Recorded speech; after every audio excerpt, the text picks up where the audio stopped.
I don't think this video should take that long. I'm feeling kind of tired anyway, so that might work to my advantage.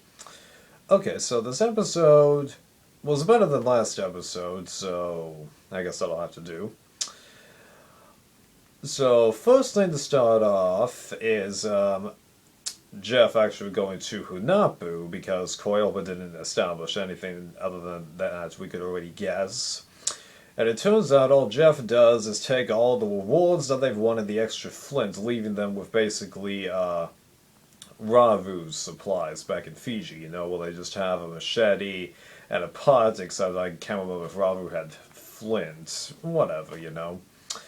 And like with pretty much everyone out there, I'm feeling that this is a weak penalty, and people are going to be encouraged to just keep doing this unless it's Season of Returnees, so, yeah, if this trend continues, I'm not going to be happy. And, Jeremy making the comment that,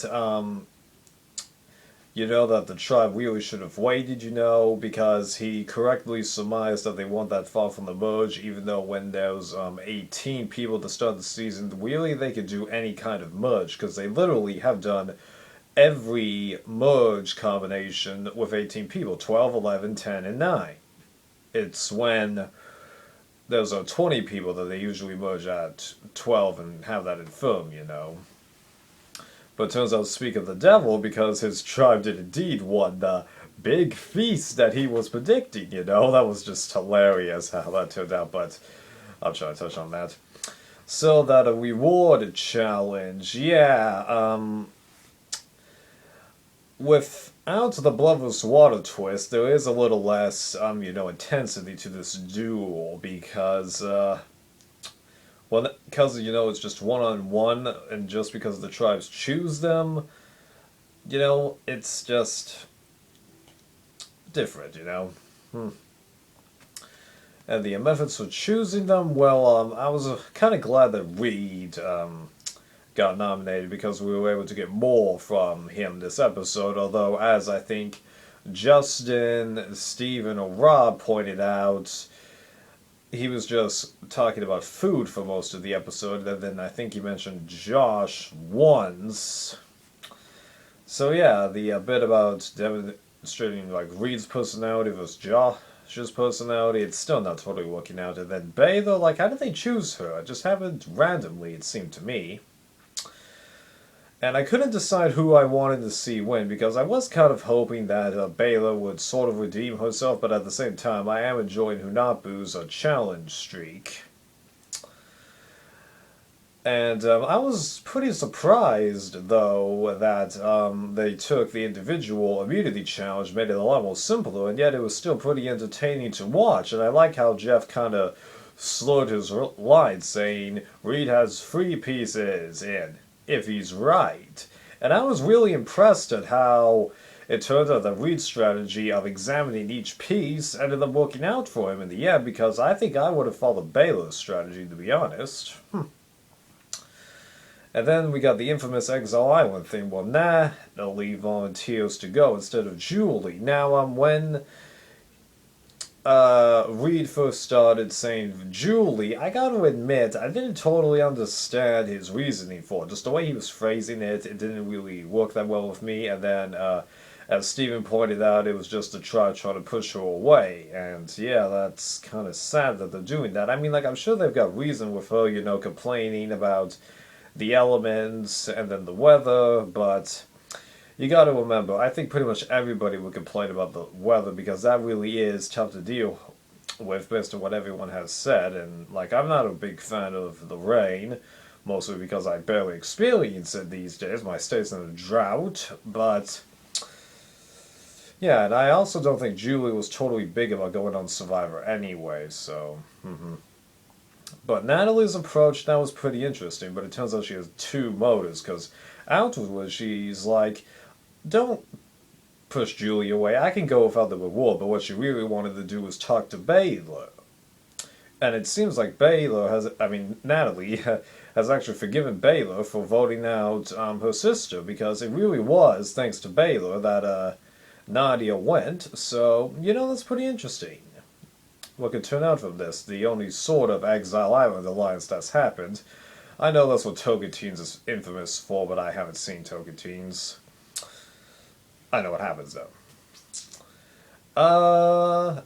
Nothing else to really discuss. Oh yeah, what about the Dale's fake idol thing? Well, I completely forgot that he found it in the first episode, and that's pretty much all I can say on the subject. The immunity challenge, I was real impressed with Hunalpu managing to come back and finish the puzzle, because generally what happens in a challenge like this is that one tribe gets ahead, then they have a bit of a stuck up, and the tribe that either, is just simply behind them or had a stuck up previously catches up to the tribe that first got the lead, but then the first tribe wins anyway. That's generally what happens, and I expected it to happen again. Turns out it didn't. And Hunalpu won, and I was pretty happy about that, because just, I did want to see what was going to happen on Koyopa, although I really would have been interested in what happened on Hunalpu if they had lost, I'll freely admit. Because it would have been interesting to see how they would have treated Julie, because most likely it would have been her or Jeremy. And I'm really anxious to see what happens with Jeremy, because everyone seems to be predicting that he could easily become the villain of this season, but because he's only been the tribal once, yeah, because that's the bit that really sucks. He gets a great episode 1 edit, and is responsible for getting rid of Rocker partially, Natalie being another big portion, and then nothing's happening to him. Odd. So, at Koyopa, gradually you can tell that it's one of the old guys going, even though Keith has the idol, yeah.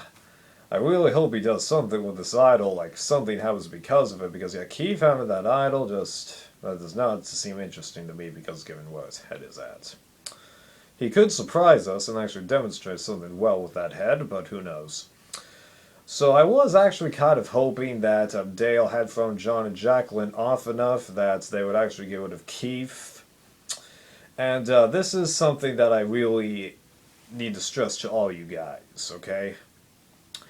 If you find a way to go back and rewatch the episode, go to the bit where John has a confessional where he says me and Jacqueline are in the middle again, and take a good look at the buff that's around his neck. It's not an orange buff. It's a blue and green buff. What am I trying to tell you? They put in a confessional from the next episode in this episode.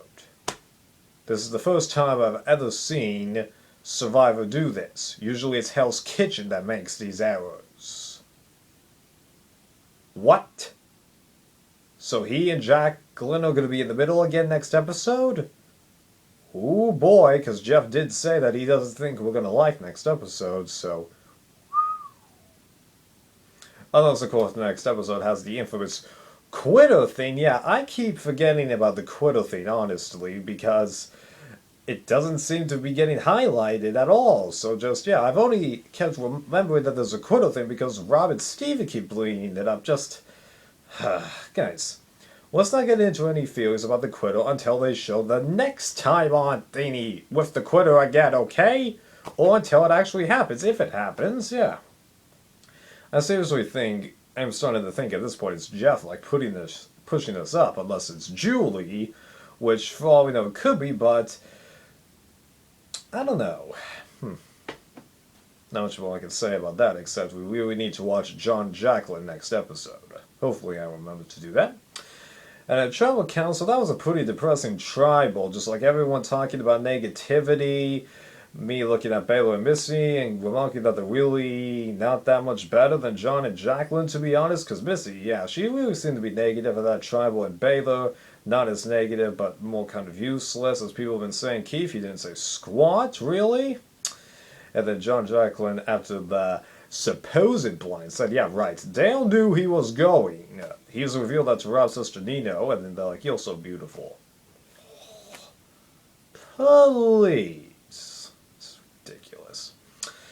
So, next episode, they merge at 12 people. And what's the deal with having the merged color buffs be so close to the other tribes? Almost always, this show goes for a very, very different color for the merged tribe that stands out amongst the others, you know? And it looks like they're going to a new beach. So, we'll have to see what happens there.